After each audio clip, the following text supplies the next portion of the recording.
نرجع كيبان دم باش دم پیشکش کرنا بولتانا دم جمیر شش و دست پیکی دجی سارنوچا جبین بارپاره هندسته سروقاتی انجمن اجتماعی کرد لسوریه لهولیر ده روژا خواه سیانده باردوامن شارو پبچونن گران لعین عیسانا برا چکداران رژیم اسد و هزن قصده جعلیکی باو گروپین چکدار جعلیکی دن و باردوامن لسر کانیه دانجام ایریشک هزن ترکیه و گروپین به سر و هجمارک سیویل شهید و بریندار بون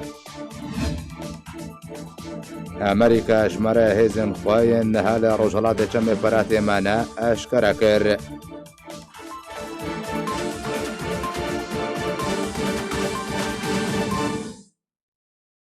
دوباره سلاو دسته سروقاتی انجمن اجتماعی کرد لسوریه لبجار هولیر ده جوین خواه بارپره ده روژا سیم ده بردوامه نعمت داود اندام دسته سروقاتی انکسی دلدوانه که تایبت ده جه آرکیره گود او دخوازن لبگرکی جه سیاست و حالویستن خورا بکن به تایبتی پیوندی انکسی لگل اتلاف و پیشاتین کمیته دستوری یا سوریه ایرو ملت مل کردستان سوریا ده قناق گل که استیار ده در باس دبن ایرو هزا دنیه بگشیل کردستان سوریا رو دنه انجمن اجتماعی کرد سوریا و خبر پرسیار دبیند بر پروژه نتوی کرد سوریا ده ام دفي وقتی ده ام بحوجه لفقار كيبونش قالك ملفات ام هالوسط اخو ديار بكن ولفقار كيش سياسة اخر درباري في المسألة درس بكن وسراس بكن جوان ملفات يكجي علاقة ما بائتلافير يكجي مسألة بون يكجي مسألة مو يكريزيا كرديغو إيرو داخل زملتي مي يكجي هري جرينج إيرو لجنة دستوري بيكتي ورودني وأف لجنة دستوري هبونا ما تيد هي لدفي أمكار من تيد تشتكي قزنج وكان جملتي حر يعني مرحلة قلكي دقيقة ضروري بو أمسرفان ملفاتها بزاكنج غيري فيناجي ضروري أنجمن اجتماعي كردي درباري دانوستندني بفان دولتي زلهيز ودولتين خودي رول وفان دور نسر روشا ملتي ما تواصلك معربي كرن بهر كثير معارضات سوريا ام يعني برفانية برما في ملتي خود بكن ضروري بولي فقرق سياسة ما رجها والاستمرار درباري فان ملفاتك شيء ما قفتو كرن فان حرب رجا انجمن اجتماعی کردی لسوریه به دسته سروقاتی و کمیته پیوندی دربا و نو نرن ده کمیته دستوری و ائتلاف ده لهولیر زنجیرک جوین لدار قستن درباره وان جوینان فصل یوسف اندام دسته سروقاتی تایبت جه آرکیرا گوت کو نامه که ائتلافش بیان کسی هاتی و برتبا و نامه گنگش هد که بله جواتی ما ایروده وەک دەستە سەرۆکاتی و هەواڵێمەی پەیوەندیە دەربە و هەواڵێمەی دەستایە دانەستاندنێ و ئێمەی دەستایە سیاسی ئائتلافێ باش ڕاوەستیان لەسەر ڕەوشا کوردستانە سووریا و ئەف قۆناغا دژواری بۆ ملەتێمە تێر دەرباز دەبێ و گەلێک مژارەی گرنگ هەبوون بۆ ئەم هەورە گۆتۆبێژ بکن یەک ژوان مژارە ئەو بوو ناکۆکیە هەنێکی گوتنامە و هەماهەنگیە دەرکەتنە ئەو تیلافا سووری حتانها جواتێمە بداوی نەبوونە وما تبريار جي درباري نستندي هين ام دواري دانوستندني وهبنشيني بهبرنه ليبلي اسكارم ازبيجم يعني وك انجمانا الاجتماعي كردي هنكي هالوستعمل الزلال جروجا جو ام ما وقت بيجي ام كتننا با اوبوزيسيونا سوري ام بونه بشك جي اوبوزيسيوني وجي ائتلافا سوري اما هروا هاوي تشاغيجي ام دەرباسکردنا مەژێرش بۆ وەک دبێژێ بەرەوانی بەرمافێ ملەتێ مەدە ئەو دیکۆمۆنتەکە بوو ناومەواندن بە پەڤرە ئەمزە کردبوو ئاناژی ئەم هەر و هەر ئەم بەرەوانیە دبەر وێنا دکن ئەم مەتجاری وەک دبێژی هەلوەستامە ام نانو ام هالوقتاق ام هالوستك دن درباري بويري غوتشي دبنجي لانه اوبوزيسيون جما رازي بنا يا نرازي بما تاني برجوان ديام التي مال برجع بما ام ددن بيش دوزامي كردي اللي برجع بما بێگومان یعنی وەک ئەم دەعالیێ سیاسینە وێ گەلک جاری وجهات نظرێ منەوەک هەبن ji بûyerek û çêdibin bi taybet ji dadkirkirina dewleta Tirkî ji herêmê me Kurdî re ev fesalê êk em dibêjin murtezekan êk û îro gelek tiştê xerab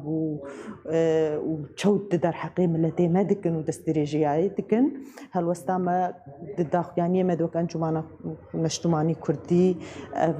karê van grûpê çekdar cê şermezariyê em bi tundî şermezar dikin em dibêjin divê ku ji bajarê me Kurdî derkevin divê xelkê deverê rêveberiya xwe لە گوندەوارێ سەرەکانیە دا ئەنجام عێریشەکە هێزن تورکیا و گروپن بە سەر بە ژمارەیەک سویل شەهید و بریندار بوون لە لیەکردن کاروانێکی لەشکریە ئەمریکی دەرباسی ڕۆژئاوای کوردستانی بوو.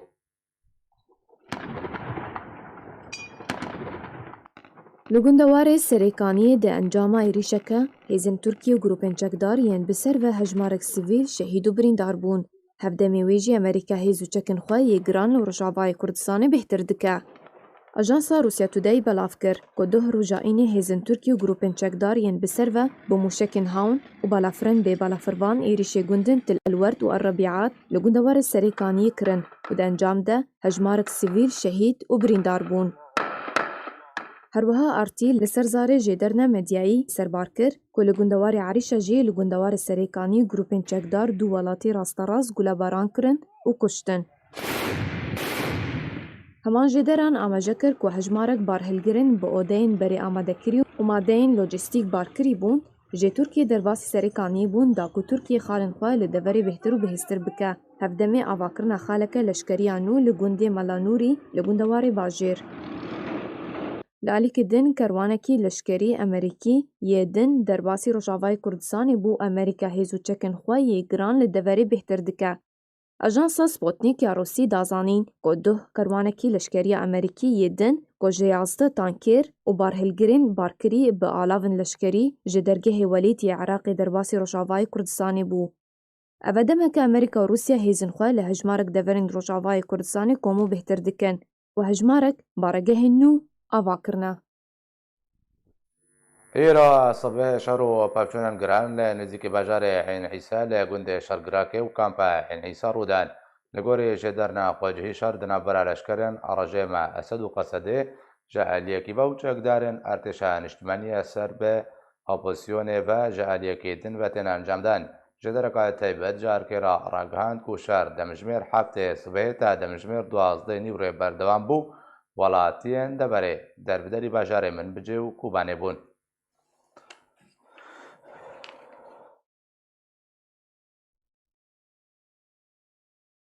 تەقینەکە بەهێز لە باژارێ گرێسپی ڕووداودا ئەنجامێدا هەژمارە کەس نابەرە کوشتی و برینداردا بوونە قوربانی.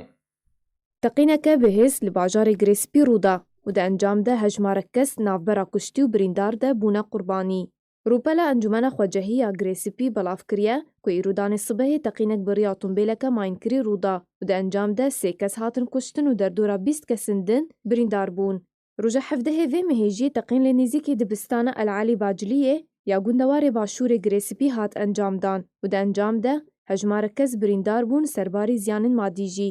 Di heya me çend rojên borî de hejmarek teqînên din jî rûda bûn, yek li nava Girêsipî û yek jî li nava bajarê Babê gundewarê Helebê û teqînek li bajarokê Slûk yê gundewarê Girêsipî jî. Roja dehê vê mehê jî li bajarokê Slûk yê bakurê gundewarê Reqayê teqînekê di rêya otomobîlekî bûmreşkirî li pêş nanxaneyê El Cebrî hat encamdan û nêzî 10 kesan hatine kuştin û birîndar bûne. Roja doyê vê mehê jî teqînek tund bajarê Girêsipî hejand. Di encam de 13 kes ji sivîl û çekdarin hatin kuştin û derdora 3 kesin din jî birîndar bûn. Her du bajarên Girêsipî û serêkanî û gundewarên wan piştî encamdana operasyona binavêkaniya Aştiyê ya Tirkiye ku roja nehê meha borî dest pê kir, ketin jêr kontrola artêşa niştîmanî ya Sûriyê ya bi ser opozisyona Sûriyê ve. لە دەردۆرە باژارە منبجێ بوێرەکە هاتوو چوونێ ناوبەرە زەریپۆشەکە لەشکریە ڕووسی ئۆتۆمبیلەکە سبیلاندا ڕوودا دە ئەنجامێدە زیانên جانی و مادی کەتێن جێدەرن خۆجی ڕاگەاندن و دە ڕۆژە ئینێ بوێرەکە هاتوچوونێ ناوبەرە زەریپۆشەکە ڕووسی و ئۆتۆمبیلەکە ژە جۆرێ هۆندای لە چوارڕێیا گوندێ ئەسافی و ئەلجات لە گوندوارێ منبجێ ڕوودا و دە ئەنجامێدا سێ ژنان ژیانە خۆش دەستدان و ئاژۆ کار و کوڕێخوا بەگرانی بریندار بوون هەمان ژێ دەرەندانە زانین و هەردوو بریندارش بۆی نەخۆشخانەی هاتن بە گوهستن و ڕەوشاوانە تەندروستی خراپە.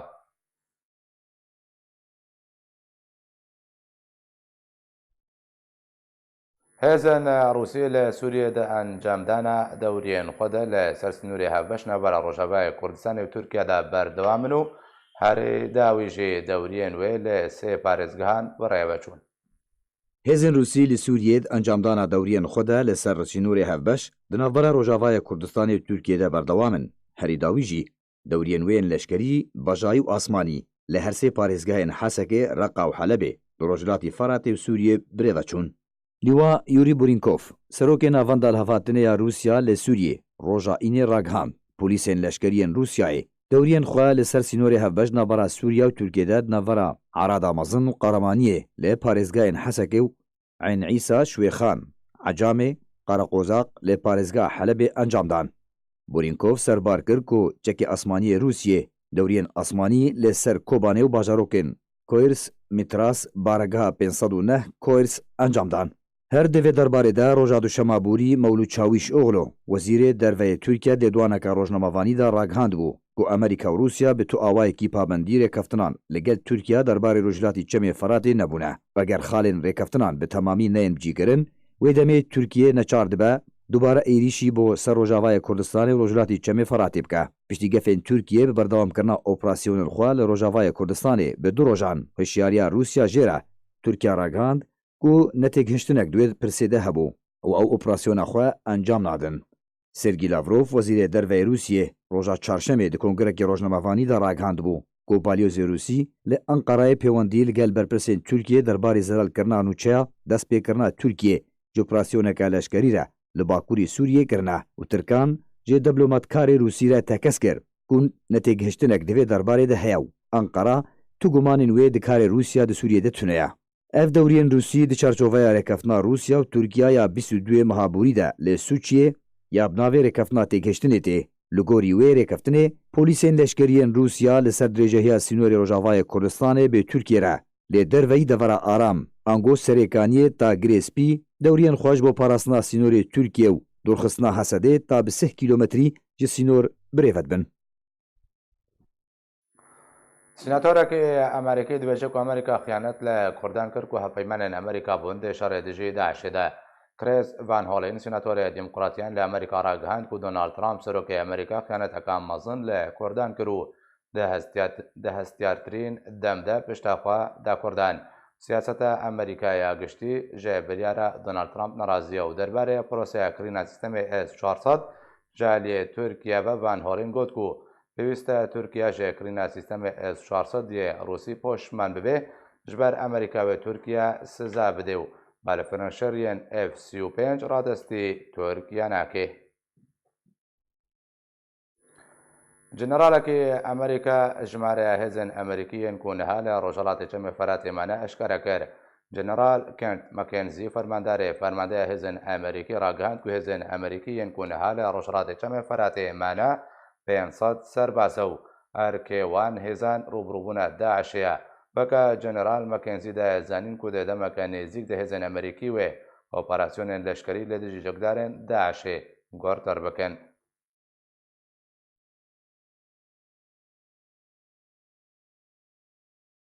Ji bo zanîna dawîn zanyariyan û pêşveçûnên ser erdên bi Rojavayê Kurdistanê di berê xwe bidime nûçegihanê Arkêdara Ebdê ku ji bajarê Hesekê bi mirayedara Dembaş çi zanyariyên nû li cem te hene pêşveçûnên ser erdê şer û pevçûn çi hene û kî derêne û hêzên ku şer dikin heta çira dikin bêjin karîne pêş dewrin yan paş de vegirin kî ji alî. بله دم باش زنار راستی یعنی ام دکارن بیجن جبلی بری روزه که یعنی شپیر ده او ایری شکل تلورد چه بو و هناك سیویل جی شهید بون و یعنی راوسیای دنگ تقین تننه تشتا گو ایرو بوی امکارن بیجن تاني او دوريا روسي او تركيا هفبش شوا ام بيجن روج افاي دربيسيه روج افاي دربيسيه درباس بون والويدري الجندي يقول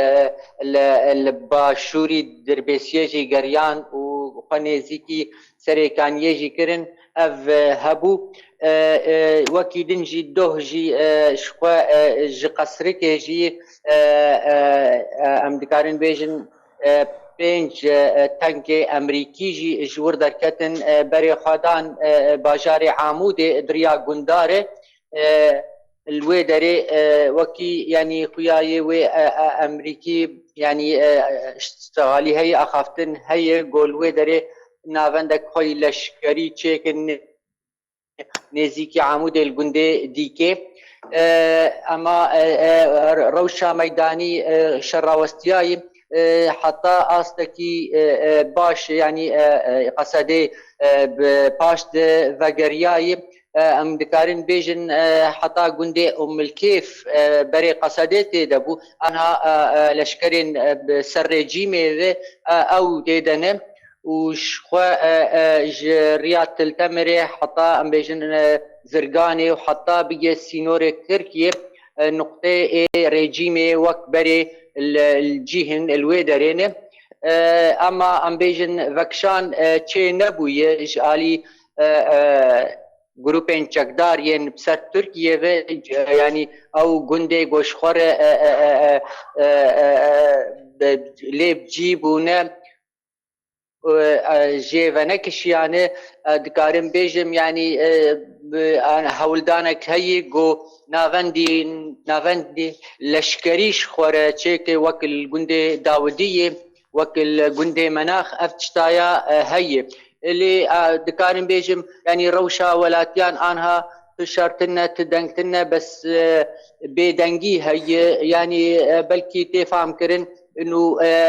ريكفتنك هي او گفتگو هي كاوي روشا تلتمري وروشاوي تلتمري وچاو وكي ريفابرياوي بكي يعني اخافتن ولو هي ريا رودكوكو بامشارتي ناس كرن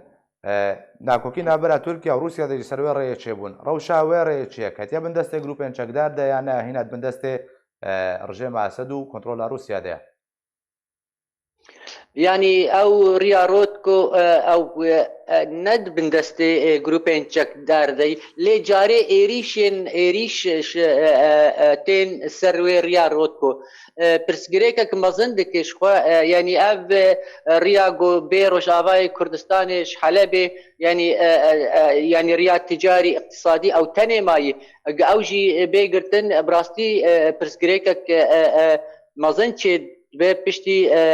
يعني ام بيجن آلاوين تركي بايكوت بو جهيلا روج آفاي كردستاني او متر ازباور ناكم يعني روسيا تيخ دستي تركيا ده جبر او تاني ريا آرام مايه قلسر روج آفاي كردستاني لي دكارم بيجم جاري ايريشن وان جروبين چكدار تي سر وي رياهاني بله باشا دارا چه زانیاریتا درباره عین عیسا باجار عین عیسا نکو ایرو سر صبح الگوری جدن تایبت جار کرد شرکی گران لوی داره چه بو حاول هنکو او باجار وری کنترل کرن چه زانیاریتا اگر زانیاری جم تهبنت بهتر بدو خیا کرن باشا بله يعني جروبين چکدار شخوا يعني دخوازن وك يعني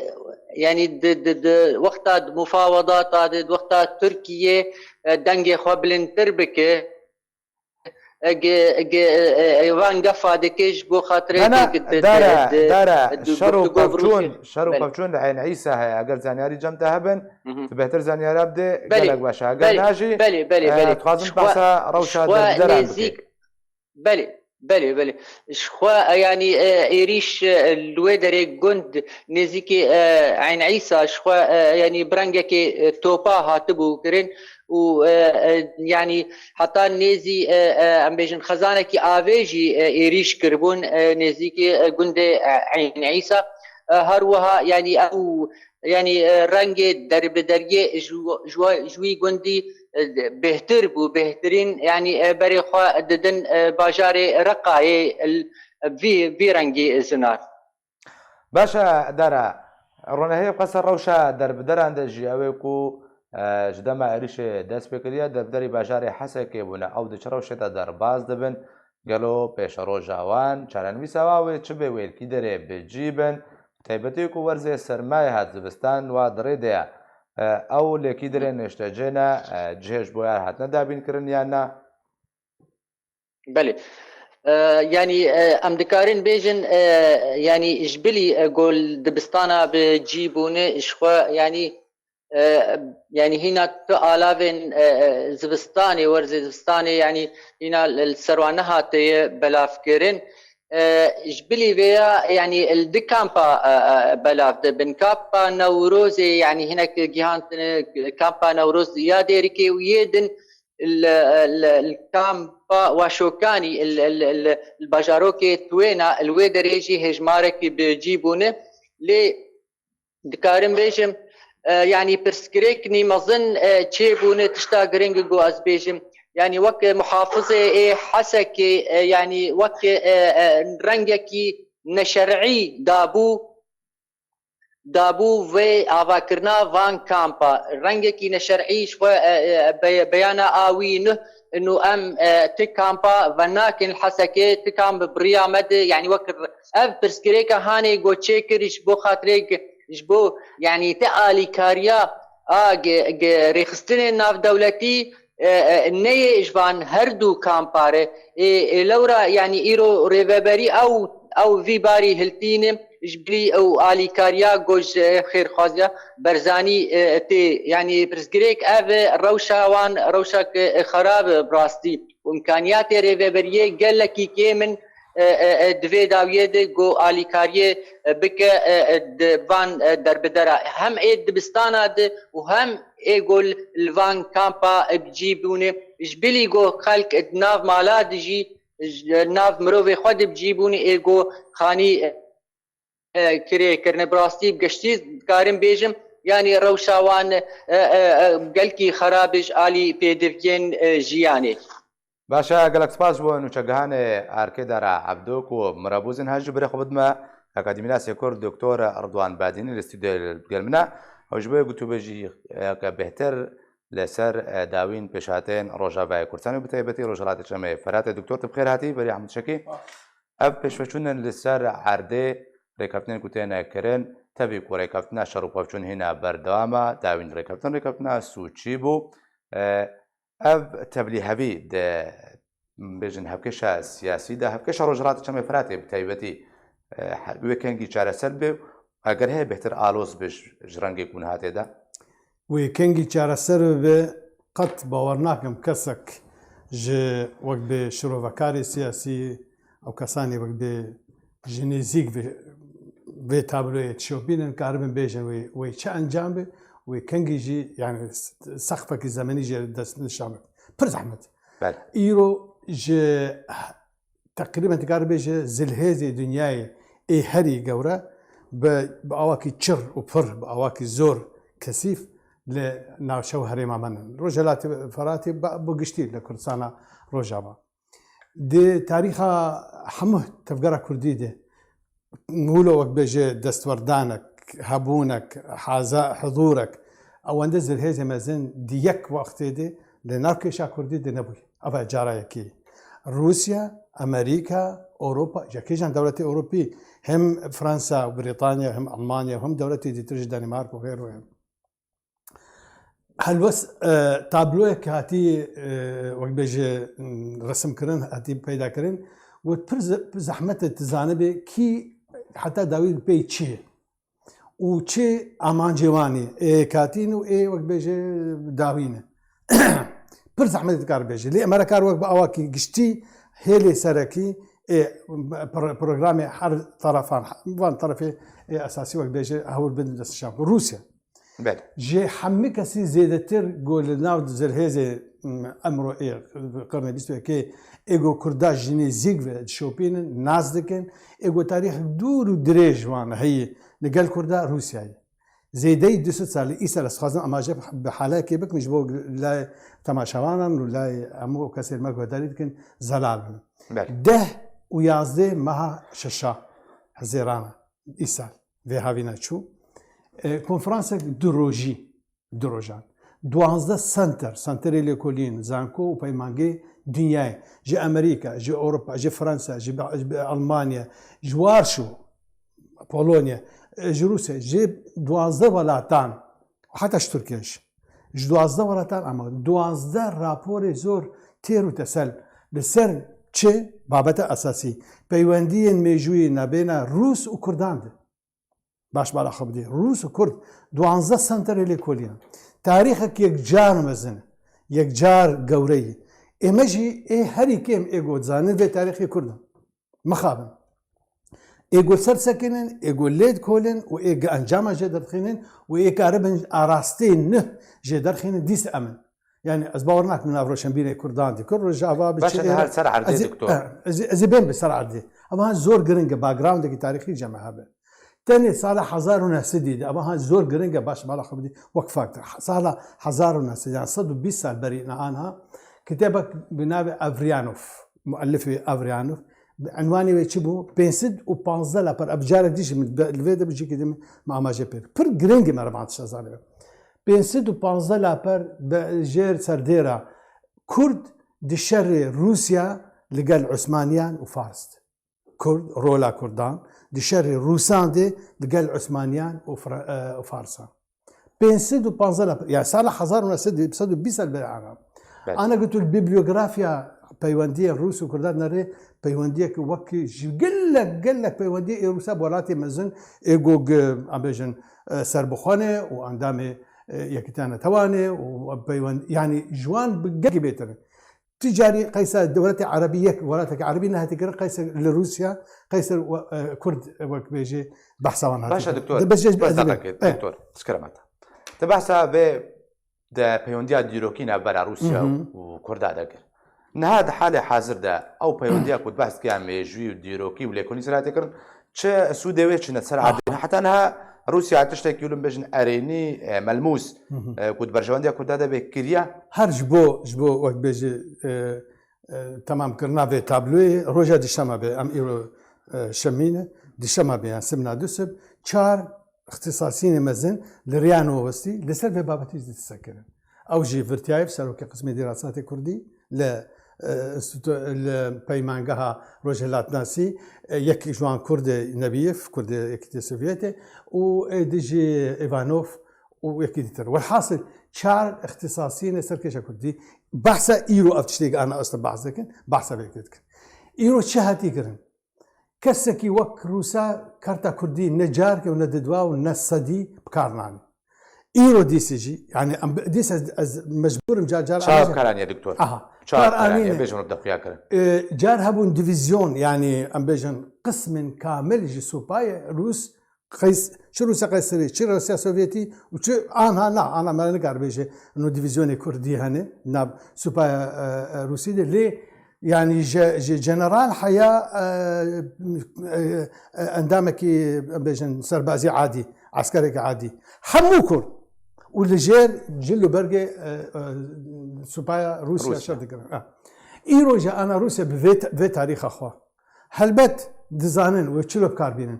قال لك انا برسدكن شلو روسيا خديت اف تاريخ اكوابه وهيش روجا كيجي على كاريا كردانك بشيء جو كي شاوان بسركبه نا وقت عبد الرزاق بدر خان دي ند وقت هنا جعفروف دي صالح ام بيجي صالح بيش كتيا سوفيت بيتشبه بيش شورشي ند عهد جمهورية مهاباد ند عهد رحمتي برزاني دي يك وقت يجي حتى داوي بكردانه نراسمون حتى داوي وقت بيجي بيشكريا كردانه كرن برسار أبي كرد لنا خدي روسيا دي جمهورية كردستاني همو نابي كردستان صور 6 سالة ما صار 1920 يعني روجا بسێ چار مەهان پێش گوت دەولەتە تورکیا جمهوریەتە تورکیا نە دەولەتە عوتمانی جمهوریەتە تورکیا گوت ئۆکتۆبر 29 ئۆکتۆبر هاتە دەمەزەرەندن 4 مەها بەری وێ کوردستانە سۆر وەک دەولەتێک ئۆتۆنۆم هەبوو لە یەکتیا سۆڤێت قەبارەی 5500 کیلومتر بوو یان دی جار و نیڤال عەفرینێ ئەوانە هەموو 4 باژارێ وێ ئەساسی و هەموو گوندێ پێبگرێدای هەموو کوردبوون مەدرسێوان هەبوو پەیمانگەێوانی خوێندنێ هەبوون ئالاوان هەبوو هەموو شیداوان هەبوو هەموو شتەوان هەبوو ئەوانەژی خراکردن وەک بێژێ هەموو پرسام ناگرین ji بۆ çi anha li çawan mednarin mixabin em kartek belaş em bixwe nekarin xwedî li bêjin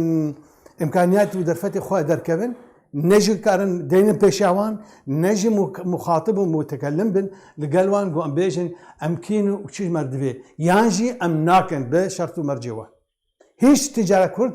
ev gotin nikarin bûwetana her car terefê êgo hatin bikar anîn ê hazir bêgo parê mezin tê bidin em tim wek bêj buntiqiye tehta taleb bûn em tim kengî bixwesana alîkariya me em hazir bûn anha ئەوان بێ vê backgroundda tarîxî nemûmkin bû merekarî bi rola Rûsya nas em mixabin ez 42 salê min kêm zêde ez bêjim bi Rûsya re didim û distênim li wê de jiya min û heta niha jî peywendiyê min hene îro ro ew tiştê got çibûyî di sit sal berîn ha zor gelek ferq nak kî mixatibê Rûsya ne nav Kurda dîst pê dê digel têkiliyê Rûsya û Türkan car hebû neman teqrîben peywendiyê wan قبل طيارات روسي خزنت 2015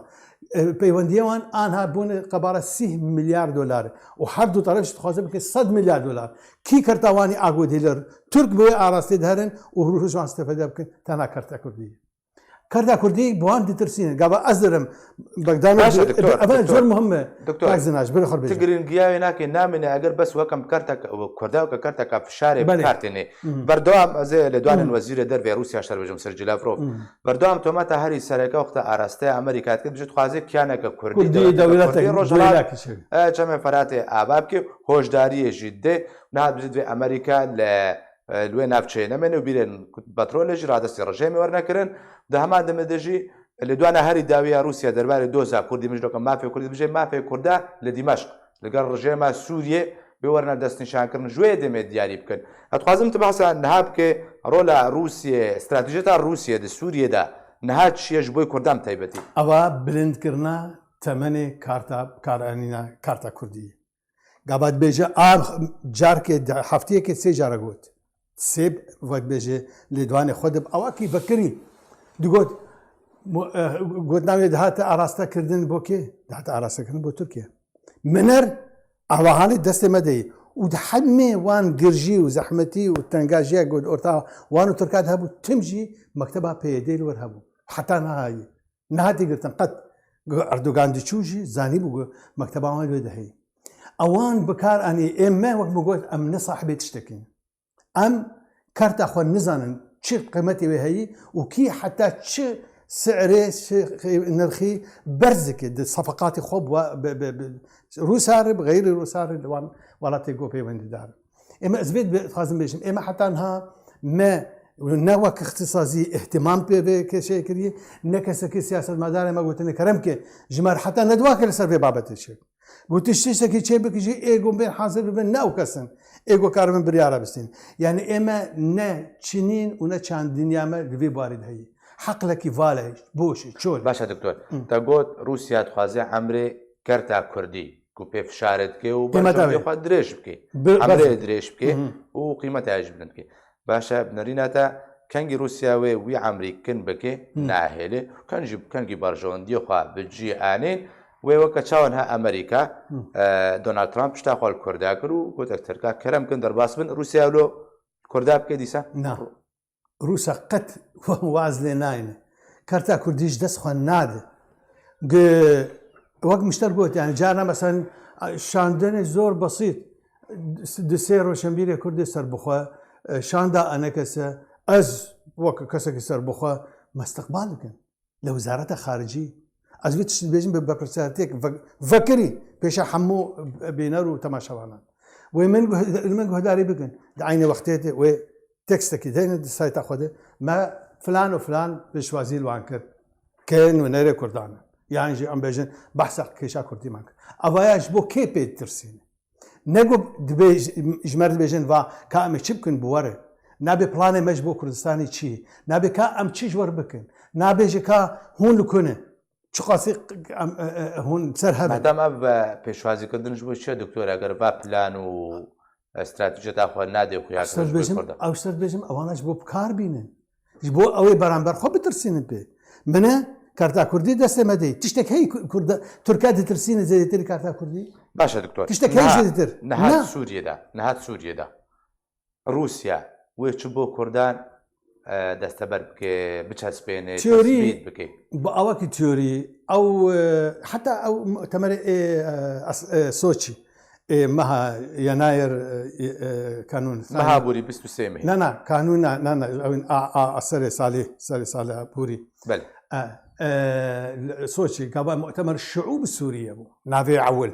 من أباد دو أراس لجيد شو يعني انه رسالات بدو عنوانا يجبو تركيا يجبو سوريا جبو سوريا دقوت مثلا ايوا شعبك تنينين شعوب سوريا يعني وهنقول لك معناك مزنه خطيره اما يكسر سوريان حمود تشكرن جبو نافي بقرن بيجن مؤتمر الحوار السوري باش بالاخذ يا دوا مثلا دستور بأواكي فكري اشكالك قوتن زماني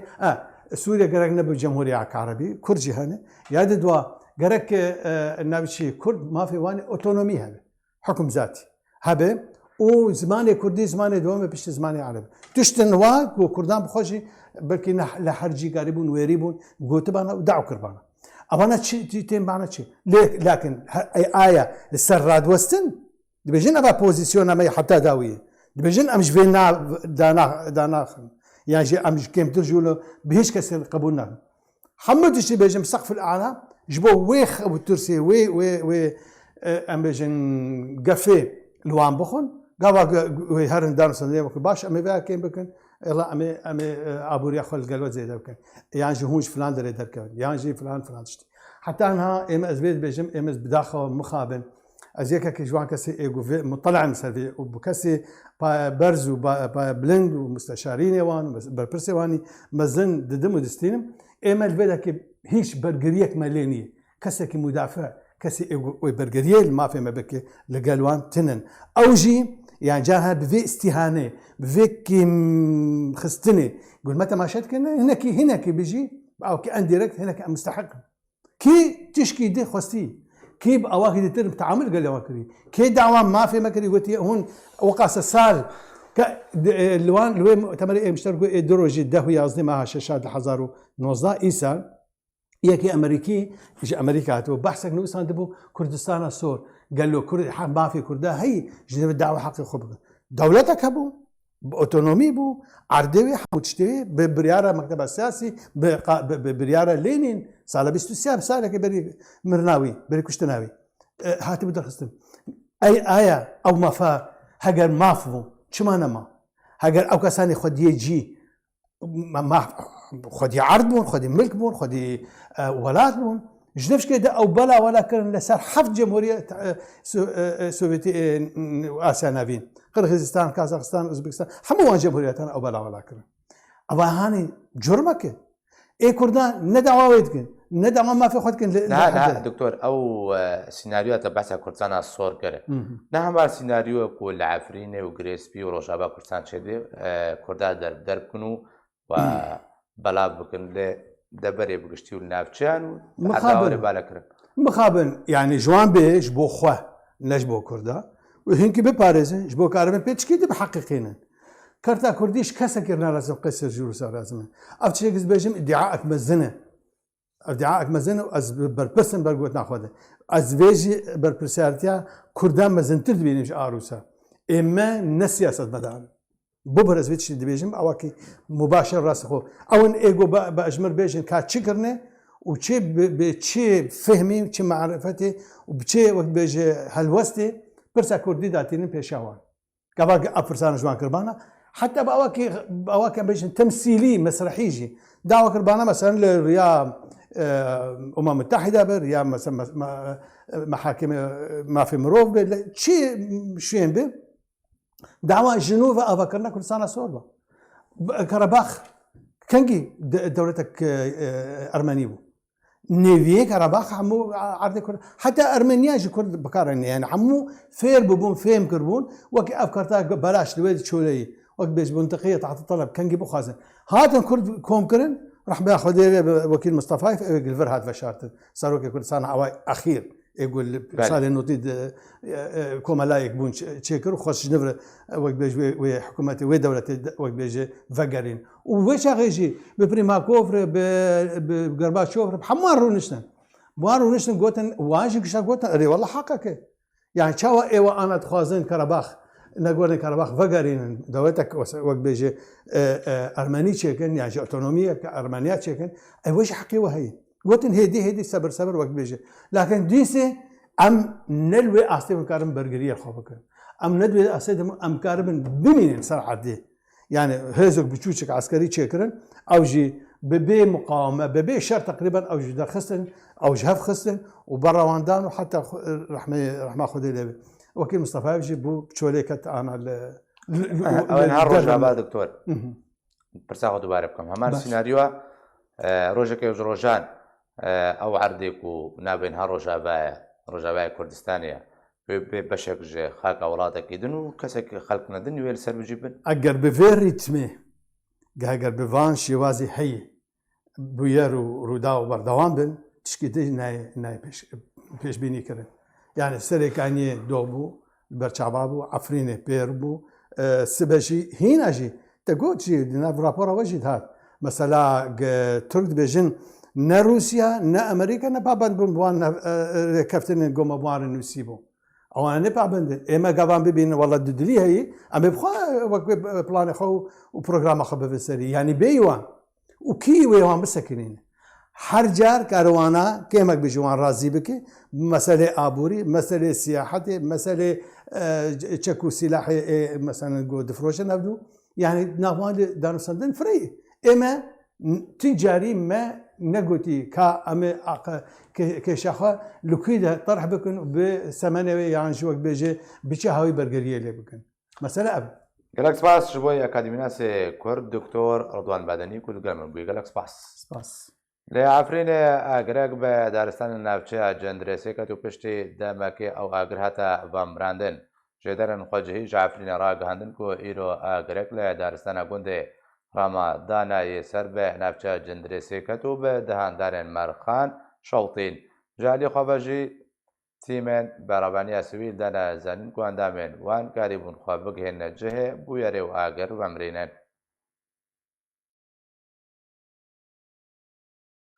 رقصنا كوروغوسكي بارتيا ديمقراطية كردستان سوريا زنجيرك سمينار جه شاخن خوره ل کامپیل دار خستو تيدا بحثا روشا روشابای كردستان پیشاتين داوي کرن نوشگان ارکیل كوروغوسكي راگهاند کو محمد علي اندام پولیدوریا بارتيا ديمقراطية كردستان سوريا هجمارك سمينار ل دار خستنو تيدا بحثا كارن رخصني هتا کرن ل سر استا سياسي نابوري بحثا پیشاتين داوي روشا كونها خلق روجابای کردستان تیرا در باز دبن کرو اما جه بینرینا پدکسه جه دوسین کو رو ددن کر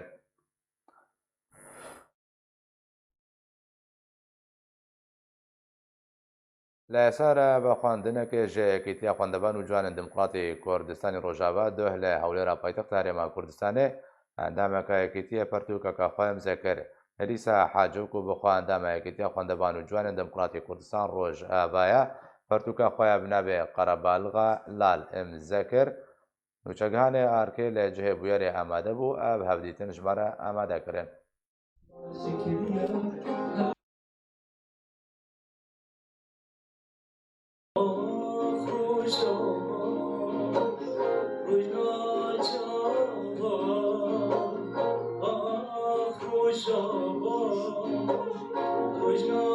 أزيرو قالك كيف خش من وسهات ما بدري حفلات توقيعها كتابة أليسا وان شاء الله سر بلاين دايبه وان شاء الله بيشتر كذا وكتبني خوشتر جمر درخي وأف خاطر يعني راسم قالك عجباندن بمقدمه خند يعني رائع جدا وان شاء الله سركفتي بأهنجا هذا توقيع كتابة منها يا جمينة بنافي ضجيتون أبكم يعني قرب ألغى بدنجيب كردي براسي دمك درجة أزدن بيسم بس تقريبا شش مهاي أسر في كتابة شغلي ومن شابكر دار نشرة فامرة والحمد لله يعني تا أستكي مديت قلكي خلكي دورة من بشتام قرتن دايكا من بابي من هفالي من وبتايبتي يكيتيا قندوان جواني ديمقراطي كردستاني وجافا وبو أجي أندامك جيما إن شاء الله أف خطوة وقد جافا كما لسيرفيريا دريج وبيروز دا بو أز كتابنا دي بالبيسم وأز بهذي ما تشكسك أف هستي حاجة كران بيستان دنيا جميع هبي درخي براسي جه كيف خوشيه بو يكيتياما باش على كي هناك جوان في رادبن راستي بو تايبتي كجوالي مرا ويرو آهنگا امذكرنا كتابة حوالا ما عندما يكيتياما لسه حاجة بما بدي أبكم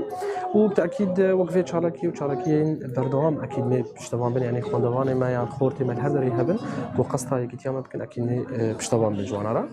أم إيرو لآهنگا امذكرنا برتوكا خشكا هجا أليسا حاجو سركفتنا جيرت فازن سر في برهمي يكن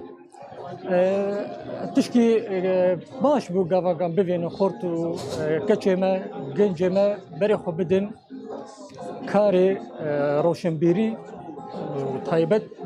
نویساندنه از وقت حوالك نزيك جبو أليسا هي بيروز باهيدا كم جبو كتابة وينه إن شاء الله هي بياسر كفتني جبو كم جبو كتابة وي مستقبل جي ووكو خورتن از بهذيم كخورتو كجمي كوردن اف وك از وك خوين دوانكم كهمو أو هستيل هندوري وان ده همو درخنو إن شاء الله بريب داوي هاتنه دوباره سرنوچا جبین برپره هندسته سرقتی انجمن اجتماعی کرد لسوریه لهولیر ده روژا خواه سیانده بردوامن شارو پبچونن گران لحین عیسانا برا چکداران رژیم اسد و هزن قصده شعالیکی باو گروپین چکدار شعالیکی دن و بردوامن لسر کانیه دانجام ایریشه که هزن ترکیه و گروپین به سر و هجمارک سیویل شهید و بریندار بون امریکا شماره هزن خواین حال رجالات چم برات مانا اشکره کر